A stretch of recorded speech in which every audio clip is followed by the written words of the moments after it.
ప్రకటించారు. దేవి నవరాత్రిలో ఉత్సవాల్లో భాగంగా మూల నక్షత్రం సందర్భంగా సోమవారం ఇంద్రకీలాద్రిపై కొలువైన కనకదుర్గమ్మను సీఎం దంపతులు దర్శించుకున్నారు. చంద్రబాబు ఆలయానికి చేరుకోగానే మంత్రులు ఆనం రామ్ నారాయణరెడ్డి, కొల్లు రవీంద్ర, ఎంపీ కేశినేని చిన్ని, జిల్లా కలెక్టర్ లక్ష్మీషా, దేవాదాయ శాఖ కమిషనర్, దేవాలయ పాలక మండలి చైర్మన్, ఈఓ, ఆలయ కమిటీ సభ్యులతో పాటు వేద పండితులు పూర్ణకుంభంతో స్వాగతం పలికారు. సీఎం చంద్రబాబుకు వేద పండితులు వరివట్టం చుట్టారు. ప్రభుత్వం తరపున ముఖ్యమంత్రి దంపతులు పట్టు వస్త్రాలు సమర్పించారు. దర్శనానంతరం ముఖ్యమంత్రి దంపతులకు వేద పండితులు ఆశీర్వాదం ఇచ్చి తీవ్ర ప్రసాదాలు అందజేశారు. సీఎంకు అమ్మవారి చిత్రపటాన్ని మంత్రి ఆనం అందజేశారు. మేనేజ్మెంట్ కూడా చాలా సిస్టమేటిక్గా పనిచేస్తున్నారు. ఇప్పటికి 8 లక్షల మంది భక్తులు వచ్చి దుర్గమ్మ యొక్క ఆశీస్సులు తీసుకున్నారు. ఈరోజే దగ్గర 1,20,000 మంది ఇప్పటికే దుర్గమ్మ తల్లిని దర్శించుకుని ఆశీస్సులు పొందారు. ఇక్కడ కూడా అన్ని ఏర్పాట్లు చాలా సిస్టమేటిక్గా జరుగుతున్నాయి. ఇంకా ఏ ఒక్క భక్తులకు కూడా ఇబ్బంది లేకుండా సుజావుగా చేయడానికి ఏమేం చేయాలనో అన్ని చర్యలు తీసుకుంటామని చెప్పి కూడా హామీ ఇస్తున్నాను. ఒక పవిత్రత ముఖ్యం. పవిత్రతను కాపాడుకుంటూనే ఎంతమంది భక్తుల్ని ఏ విధంగా దర్శనానికి అవకాశం ఇవ్వాలని అది కూడా చేస్తాం. ప్రసాదాలు కూడా ఒకప్పుడు చాలా వరకు ఇబ్బందులుంటే ఎక్కడా ఇబ్బందులు లేకుండా అన్ని విధాల పవిత్రమైన భావంతో ప్రసాదాలు కూడా తయారు చేయడం, భక్తులకి ఎలాంటి ఇబ్బందులు లేకుండా అన్ని వసతులు కల్పిస్తున్నాం. అందుకే వీఐపీ దర్శనాలు కూడా రెగ్యులేట్ చేశాం. ఒక పద్ధతి ప్రకారం ఎప్పుడంటే అప్పుడు రాకుండా వీఐపీ దర్శనాలు కూడా రెగ్యులేట్ చేసి ఎక్కడికక్కడ ఎక్కువ సమయం సాధారణ భక్తులకు కేటాయించే పరిస్థితికి వచ్చాం. ఇదంతా కూడా దుర్గమ్మ నడిపించే ఆశీస్సులు. వారి ఆశీస్సులతో మళ్ళీ ఒకసారి కోరుకుంటున్నా, ఈ రాష్ట్రం అన్ని విధాల సుఖ సంతోషాలతో అష్ట ఐశ్వర్యాలతో ముందుకు తీసుకుపోయే విధంగా ఆశీర్వదించమంటున్నా. ఇటీవల కాలంలో మీరు చూస్తే సూపర్ 6 కార్యక్రమాలు తీసుకున్నాం. దీనివల్ల పేదవాళ్ళందరికీ కూడా అనేక కార్యక్రమాల ద్వారా లబ్ధి పొందే పరిస్థితి వచ్చింది. అదే మరి నిన్న మొన్న ఒక పక్కన చూస్తే ఏదైతే సూపర్ జిఎస్టీ, ప్రతి ఒక్కరికి సూపర్ సేవింగ్స్ వచ్చే అవకాశం వచ్చింది. అంటే కొనుగోలు శక్తి పెరిగింది. పేదవాళ్ళందరూ కూడా ఇంత మునుపు కట్టే పన్నుల నుంచి ఎక్కువ రాయితీలు వస్తున్నాయి. దీనిపైన ఆదాయం పెంచుకుని ఏది కావాలంటే కొనుక్కునే అవకాశం కూడా వచ్చింది. అటు కేంద్రం ఇటు రాష్ట్రం 2 ప్రభుత్వాలు కూడా పేద మధ్యతరగతి కుటుంబాలను ఆదుకునే ప్రభుత్వాలు. ఈ 2 ప్రభుత్వాలని దుర్గమ్మ తల్లి చల్లగా ఆశీర్వదించమని, మాకు ఇంకా శక్తినిచ్చి ఈ రాష్ట్రాన్ని దేశాన్ని ముందుకు తీసుకుపోవడంలో అన్ని విధాల సహకరించమని, ఆశీస్సులు ఇమ్మని అమ్మవారిని ప్రార్థిస్తున్నా. ఈ సంవత్సరం మీరు చూస్తే 14-15లోనే కొన్ని పనులన్నీ కూడా ఘాట్ రోడ్ అభివృద్ధి చేశాం. అదే మరి దాతల కోసం ఒక 9 కోట్లతో మేనేజ్మెంట్ కూడా చాలా. దయచేసి బీసీల నోటికాడి బుక్కను చెడగొట్టకండని మంత్రి పొన్నమన్నారు. బీసీ రిజర్వేషన్పై ఏకాభిప్రాయం ఉందని చెప్పారు. అన్ని రాజకీయ పార్టీలు సామాజిక న్యాయ నిర్ణయానికి కట్టుబడి ఉన్నామని ఆయన తెలిపారు. న్యాయస్థానానికి అన్ని పార్టీలు రిజర్వేషన్లపై తమ స్టాండ్ని వ్యక్తపరచాలని సూచించారు. 50% అంశంపై కొందరు అవగాహన లేకుండా మాట్లాడుతున్నారని మండిపడ్డారు. సామాజిక న్యాయాన్ని ఆక్షేపించేలా వారంతా న్యాయస్థానాన్ని అభ్యర్థించాలని కోరారు. బలహీన వర్గాలకు ఇంకా న్యాయం జరగాల్సి అవసరం ఉందన్నారు. శాతం పట్టుకున్నట్టుగా రేపు పొద్దున ఈ సబ్ ప్లాన్ తీసుకొస్తాం కావచ్చు, లేదా ఇంకా అనేక దోస్తాం కావచ్చు. కనుక రాజకీయంగా విద్యా ఉద్యోగాల్లో జరిగేటువంటి ఒక అవకాశానికి సంబంధించి మాత్రం తప్పకుండా మరి అందరూ కూడా మరి ముందుకు రావాలని కోరుతూ ఏ రిజర్వేషన్ల ప్రక్రియకు సంబంధించినటువంటి కేటగిరీ అన్నీ కూడా చట్టపరంగా జిల్లా కలెక్టర్ల ద్వారా, ఎన్నికల సంఘం ద్వారా, పంచాయతీరాజ్ డిపార్ట్మెంట్ ద్వారా ఏ సీటు 500 చిల్లర ఉన్న జడ్పీటీసీలు, ఎంపీపీలు, జిల్లా పరిషత్తులు, స్థానిక సంస్థల సర్పంచులు అన్ని కూడా రిజర్వేషన్లు ప్రకటింపబడ్డాయి. అక్కడ ఉండబడేటువంటి వర్గాలందరూ కూడా ఐక్యంగా అందరూ కూడా వీలైనంత వరకు అందరి అభిప్రాయంగా కలిసి మంచి ఒక సహృద్భావ వాతావరణ లోపల ఎన్నికలు పాల్గొని సామాజికంగా గెలిచినప్పటికీ ఆ గ్రామ అభివృద్ధి, ఆ గ్రామీణ ప్రాంతాల అభివృద్ధికి సంబంధించిన చిత్తశుద్ధితో ఉండే విధంగా ఉండాలనేటువంటి మాటను కూడా కోరుకుంటా ఉన్నాం. తప్పకుండా 9వ తారీఖు నుంచి జరిగేటువంటి నామినేషన్లకు సంబంధించి ఏ రిజర్వేషన్లు అనేటువంటి స్థానాలు ప్రకటింపబడ్డాయో ఆ స్థానాలకు సంబంధించి ఎస్సీల దగ్గర ఎస్సీలు, బీసీల దగ్గర బీసీలు, ఎస్టీల దగ్గర ఎస్టీలు, జనరల్ దగ్గర జనరల్ అందరూ తయారయ్యే విధంగా ముందుకు పోవాలని కోరుతూ తప్పకుండా మరి ఎక్కడ కూడా ఎటువంటి ఇబ్బంది లేకుండా ఉండే విధంగా కోరుతూ ఇంకొక మాట కూడా ఇది న్యాయస్థానానికి పరిధికి సంబంధం లేకుండా అవుట్ ఆఫ్ ది కోర్టు చాలా అటు మనం న్యాయపరమైన అంశాలను పరిష్కారం చేసుకోమని కోరుతాం. నేను పిటిషనర్లందరినీ కోరుతా ఉన్నాం. మేమందరం కూడా మా సంఘాల తరఫున కూడా అయ్యా మేము ఎవరికి అన్యాయం చేస్తలేము, మేము మా పిటిషన్ మీరు ఉపసంహరించుకోమని విజ్ఞప్తి చేస్తూ ఉన్నాం. ఎందుకంటే ఇది ఒక సామాజిక మార్పుకు శ్రీకారం చుడుతూ ఉన్నాం. కాబట్టి ఆలోచన చేసి మీరు వేసినటువంటిది మీకు వ్యతిరేకంగానో మీకు నష్టం జరిగేటువంటిదో కాదు. ఇదే ఒక సామాజిక న్యాయాన్ని మార్పుకు విప్లవంగా మార్గదర్శకత్వం చేసేటువంటి అంశం. కాబట్టి ఆ దశలో మాకు సహకరించమని నేను మిమ్మల్ని పిటిషనర్లను కూడా కోరుతాను. మేమందరం 42% పట్టుకున్నట్టుగా రేపు పొద్దున ఆసియా కప్ ఫైనల్లో పాకిస్తాన్పై టీమిండియా ఘన విజయం సాధించింది. ఈ మ్యాచ్లో తెలుగు కుర్రాడు Tilak Varma అదరగొట్టాడు.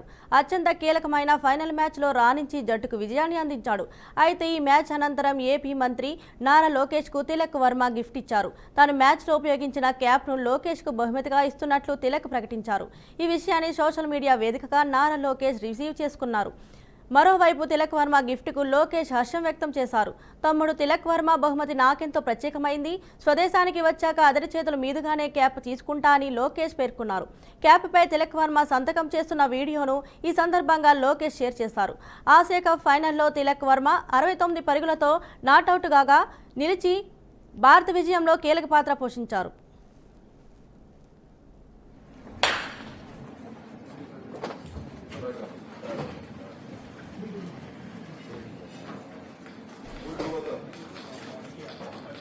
Dear location, lots of love. This for you.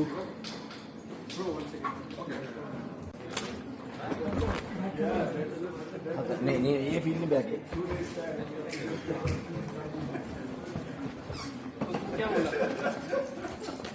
क्या बोला तिलक?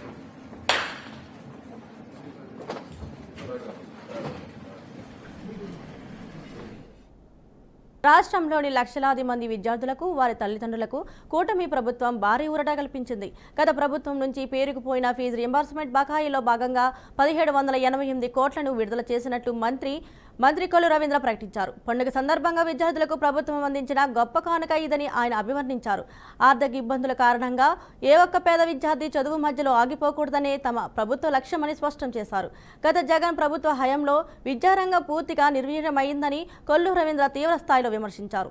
ఫీజు రియంబర్స్మెంట్ కింద 2832 కోట్లు, వసతి దీవెన కింద 989 కోట్లు, ఫీజుల కింద 450 కోట్లు బకాయిలు పెట్టి విద్యార్థుల భవిష్యత్తుతో ఆడుకున్నారని ఆరోపించారు.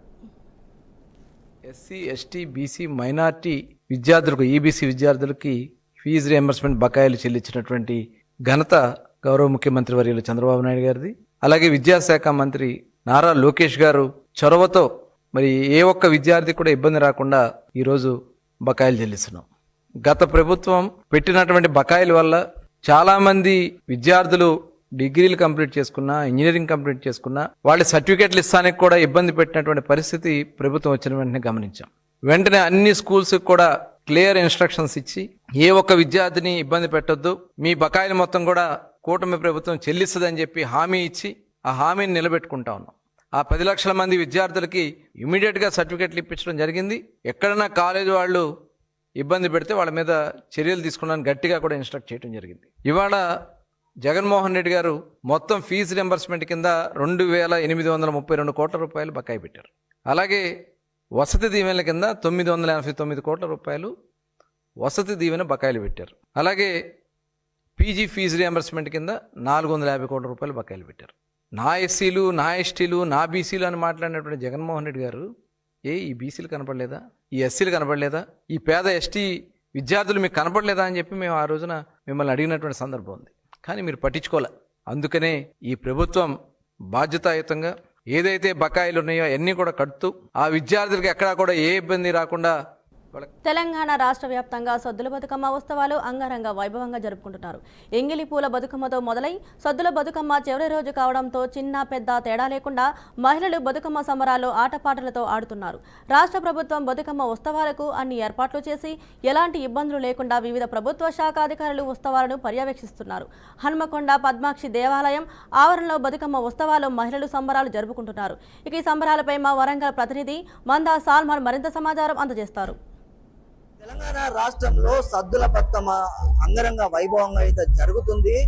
మనం చూసుకున్నట్లయితే హన్మకొండ పద్మాక్షి దేవాలయం వద్ద ఉన్నాం. ఈ యొక్క దేవాలయం వద్ద మహిళలు అయితే పెద్ద ఎత్తున తరలి వచ్చి యొక్క సద్దుల బతుకమ్మలో మునిగి తేలి ఆటపాటలాడైతే ఆడుతున్నారు. మనం చూసుకున్నట్లయితే పెద్ద ఎత్తున మహిళలు ఇక్కడికి వచ్చి అయితే అంగరంగ వైభవంగా ఈ యొక్క బతుకమ్మ సంబరాల్లో మునిగి తేలారు. బతుకమ్మ అనగానే ఈ యొక్క ప్రపంచవ్యాప్తంగా బతుకమ్మకైతే ఒక పేరైతే ఉంది. దీనికి సంబంధించి ఆ యొక్క ప్రపంచవ్యాప్తంగా బతుకమ్మనైతే ఆడడానికి మహిళలు పెద్ద ఎత్తున తరలి వస్తున్నారు. దీనికి ఆ రాష్ట్ర ప్రభుత్వం కూడా జిల్లా అధికార యంత్రాంగం కూడా అన్ని ఏర్పాట్లు అయితే చేసింది. మనం హనుమకొండ పద్మాక్షి దేవాలయం వద్ద ఉన్నాం. కొంతమంది మహిళలు ఉన్నారు, వీరితోటి మాట్లాడించే ప్రయత్నం చేద్దాం. మేడం చెప్పండి, ఈ యొక్క సద్దుల బతుకమ్మను ఏ రకంగా నిర్వహించుకుంటున్నారు? చాలా హ్యాపీగా చేసుకుంటున్నాం అండి. మేము మహిళలం చాలా సంతోషంగా ఈ పండుగ మాకు పద్మాక్షమ్మ గుడి దగ్గర చిన్నప్పటి నుండి మేము చాలా ఆడుకుంటున్నాము. చిన్న పెద్దలు అందరు కలిసి చాలా ఆనందంగా ఉంటున్నాం అండి. మేము ఈ దసరా సద్దుల పండుగ వచ్చిందంటే చాలా ఇష్టం. మాకు ఎంతో సంతోషమైన పండుగ. మాకు ఈ బతుకమ్మ పండుగ అంటే మాకు ఈ 9 రోజులు చాలా ఆనందమైన పండుగ. అంటే మాకు ఇదే మాకు ఈ పద్మాక్షమ్మ అమ్మవారి. థ్యాంక్ యూ అండి. మేడం చెప్పండి, అంటే చిన్నప్పుడు అంటే బతుకమ్మ అనగానే ఒక విధంగా ఉండేది. అంటే రాను రాను యొక్క బతుకమ్మ అయితే డీజే పాటలు లేని మాత్రం ఇక బతుకమ్మను అయితే ఆడతలేరు. అంటే దీన్ని ఏ రకంగా చూడొచ్చు? లేకుండా పాడే ఉండాలి. డీజే తోటి ఉండాలి. మాకు చిన్నప్పటి ఇందిరాగాంధీ వచ్చిన కాంచాలి మాకు ఇప్పుడు ఎన్ని ఒక 50 సంవత్సరాలు డీజే పెట్టి ఆడుడు కాదు, ఇట్లా పాటలే కావాలి. 9 రోజులు మంచిగా 9 తీర్లు చేసుకొని 9 రోజులు పేరుతాం. మేము 9 రోజులు ఆడతాం. మన దేశాన్ని ఇందిరాగాంధీ కూడా మంచిగా ఆడతారని మెచ్చుకున్నది. అట్లా అది కూడా విన్నాం మేము. ఇందిరాగాంధీ అనంగా కూడా మంచిగా ఆడే సంస్కృతి ఉన్నది. మాకు ఇట్లనే ఇంకా ఆడాలి, ఇంకా ఇట్లా పెంపు కావాలని ఆశిస్తాం. చాలా మంది మహిళలు అయితే పెద్ద ఎత్తున యొక్క బతుకమ్మ సంబరాల్లో అయితే మునిగిపోయారు. గతంలో చూసుకున్నట్లయితే చాలా మంది పాటలు పాడుతూ ఈ యొక్క బతుకమ్మ ఉత్సవాల్లో పాల్గొనేది. కాకపోతే ఇప్పుడైతే డీజే లేనిదే ఈ యొక్క బతుకమ్మ ఉత్సవాల్లో అయితే పాల్గొనకుండా ఉంటున్నారు. ఖచ్చితంగా ఒకవేళ డీజే కనుక ఆపినట్లయితే బతుకమ్మ పాటలు లేకుంటే వీళ్ళు ఆటలు ఆడేది కూడా ఆపడం అయితే జరుగుతుందని అయితే మహిళలు అయితే కొంతమంది చెప్తున్నారు. గతంలో చిన్నప్పుడైతే చాలా ఉత్సాహంగా ఆడుకునేది. ప్రతి ఒక్కరూ పాటలు పాడుతూ చప్పట్లు కొడుతూ ఈ యొక్క బతుకమ్మ ఉత్సవాల్లో పాల్గొనేవారు. ఇప్పుడు మాత్రం ఈ యొక్క డీజే లేనిదే ఈ యొక్క బతుకమ్మ ఉత్సవాల్లో పాల్గొనకుండా లేకుంటే డీజే పాట ఆగిపోతే ఈ యొక్క పూర్తిగా అయితే వీరి యొక్క డాన్స్ అయితే ఆగిపోతుంది. అదేవిధంగా కొంతమంది మహిళలు మేడం చెప్పండి, ఈ యొక్క బతుకమ్మ ఉత్సవాల్లో అంటే గతంలో చూసుకున్నట్లయితే అందరూ కలిసి పాటలు పాడేది. ఇప్పుడు డీజే లేని యొక్క పాటలు పాడట్లేదు. అంటే ఏ రకంగా చూడొచ్చు? డీజే సాంప్రదాయం చాలా పెద్ద ఎత్తున జరుగుతుంది ఇప్పుడు. కానీ అది ఓల్డ్ ట్రెడిషన్ చాలా బాగుండేది. ఇది వరకు అమ్మమ్మ వాళ్ళు పాటలు పాడితేనే చాలా బాగా అనిపించేది. ఈ డీజే పాటలతో నాకు నచ్చదు. మామూలుగా అయితే ఇప్పుడు అయితే పిల్లలందరూ డీజేకి అలవాటు పడిండ్రు. అదే ట్రెడిషన్ ఫాలో అవుతున్నారు ప్రజెంట్ జనరేషన్ అయితే. నాకైతే మా అమ్మ వాళ్ళతోని ఆడుకున్న బతుకమ్మ అంటేనే చాలా ఇష్టం. ఎందుకంటే పాటలే మా అమ్మ వాళ్ళు మా నాన్నమ్మ వాళ్ళు మంచిగా పాడేది. ఇప్పుడు డీజేలు పెట్టి డాన్సులు చేసుడు ఇది చేసుడు. అప్పుడు ఒక పాట పాడాలంటే వారం రోజులు పాడేది. మేము బొడ్డమ్మ కాంచి పండుగల కాంచి అట్లా పాడేది. అప్పటి పాటలే మాకు మంచిగా అనిపించేది. ఇప్పుడు ఏమున్నది, ఆ డీజేలు పెట్టుకున్నాడు, ఎగురుడు చేసుడు ఇవే జరుగుతాయి. మా వెనకటి పాటలే బాగుండే. అప్పటి పాటలు ఇప్పటి పాటలు చాలా తేడా ఉన్నాయి. అంతేనండి. మనం చూసుకున్నట్లయితే చాలా మంది యువతలు కూడా ఉన్నారు. ఈ యొక్క బతుకమ్మ ఉత్సవాల్లో అయితే అంగరంగ వైభవంగా ఆటలు ఆడుతున్నారు. దీనికి సంబంధించి కొంతమంది మహిళలు ఉన్నారు. మేడం చెప్పండి, ఈ యొక్క బతుకమ్మ ఉత్సవాల్లో ఏ రకంగా ఉంది ఈ యొక్క బతుకమ్మ ఉత్సవం? చాలా సందడిగా ఉంది, సరదాగా ఉంది. ప్రతిరోజు ఈ బతుకమ్మ కోసం 9 రోజులు కూడా వెయిట్ చేస్తూ ఉంటాము. ఈ 9 రోజులు తీరొక్క పువ్వుతోటి బతుకమ్మలు పేర్చుకొని అందరినీ పిలుచుకొని వాయనాలు ఇచ్చుకొని బతుకమ్మని చేస్తాం. ఈ బతుకమ్మ కోసము అన్ని రకాల పిండి వంటలు, పొల్లు ఇవన్నీ చేసుకొని గౌరమ్మకు నైవేద్యం పెట్టుకొని బతుకమ్మని తీసుకొని ఇక్కడికి వస్తాం. నైవేద్యాలు కూడా తీసుకొని వచ్చి అందరికి కూడా ఇక్కడ పంచుతాం. చాలా సరదాగా సందడిగా జరుగుతుంది. ఈ యొక్క బతుకమ్మ ఉత్సవాలు అంటే మీరు ఏ రకంగా అంటే గతంలో చూసుకున్నట్లయితే చాలా మంది చాలా మంది అయితే బతుకమ్మ ఉత్సవాల్లో సంతోషంగా పాల్గొనేది. ఇప్పుడు డీజే లేనిదే బతుకమ్మ ఆడట్లేదు. అంటే మీరు ఏ రకంగా చూడొచ్చు? మాకు ఎట్లయినా ఓకే, అంటే డీజే ఉంటే బానే ఉంటది కానీ అందరు పాడుకొని ఆడితేనే ఇంకా అందరు పాడుకుంటూ ఆడితే ఇంకా మంచిగా ఉంటదని అంతే. మనం చూసుకున్నట్లయితే పెద్ద ఎత్తున యొక్క పద్మాక్షి దేవాలయం వద్ద మహిళలు యువతులు పెద్ద ఎత్తున ఆటలు అయితే ఆడుకుంటున్నారు. ఈ చివరి రోజు కావడంతో పెద్ద ఎత్తున భక్తులు తరలి వచ్చి యొక్క సద్దుల బతుకమ్మ వేడుకల్లో అయితే అంగరంగ వైభవంగా పాల్గొన్నారు. మనం చూసుకున్నట్లయితే ఈ యొక్క బతుకమ్మ ఉత్సవాల్లో రాష్ట్ర ప్రభుత్వం కూడా అన్ని ఏర్పాట్లు అయితే చేసింది. ఎలాంటి ఇబ్బందులు లేకుండా ప్రతి డిపార్ట్మెంట్ యొక్క బతుకమ్మ ఉత్సవాల్లో పాల్గొని ఎలాంటి అవాంఛనీయ సంఘటనలు జరగకుండా అన్ని ఏర్పాట్లు అయితే అధికారులు అయితే పర్యవేక్షిస్తున్నారు. తెలుగు సినీ పరిశ్రమ ఒక కీలక నిర్ణయం తీసుకుంది. ఇకపై ఎలాంటి బెట్టింగ్ యాప్లకు ప్రచారం కల్పించరాదని ఏకగ్రీవంగా తీర్మానించినట్లు ప్రముఖ నిర్మాత దిల్ రాజు వెల్లడించారు. సినిమా పైరసీ ముఠాలకు బెట్టింగ్ యాప్లకు మధ్య సంబంధాలు బయటపడడంతోనే ఈ నిర్ణయం తీసుకున్నట్లు ఆయన స్పష్టం చేశారు. పైరసీ వల్ల ప్రభుత్వ ఆదాయానికి తీవ్ర నష్టం వాటిల్లుతోందని దిల్ రాజు ఆవేదన వ్యక్తం చేశారు. సినిమా పరిశ్రమ ద్వారా ప్రభుత్వానికి 18% జీఎస్టీ వస్తుందన్నారు. కానీ పైరసీ వల్ల ఆ ఆదాయానికి భారీగా గండిపడుతుంది. పైరసీ పెరిగే కొద్దీ నేరాలు కూడా పెరుగుతున్నాయని ఆయన అన్నారు. ఒక 1 month బ్యాక్ ఇండస్ట్రీ నుంచి అందరినీ పిలిచి వాళ్ళు ఎక్స్ప్లెయిన్ చేయడం జరిగింది ఎక్కడ ఎలా జరుగుతుందని. సో ఆ రోజే మాకు అర్థమైంది ఇండస్ట్రీకి.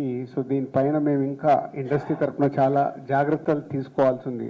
ఎగ్జాంపుల్ ఈజ్ క్యూబ్ యూఎఫ్ఓకి మేము కాంటెంట్ ఇచ్చేసి డబ్బులు ఇచ్చి వాళ్ళని థియేటర్లకి సర్వీస్ చేసేలాగా తీసుకుంటాం. బస్ అక్కడి నుంచి ఇలా హైక్ అవుతుందనేది తెలిసిన తర్వాత చాలా ఆశ్చర్యపోవడం మా వంతైంది.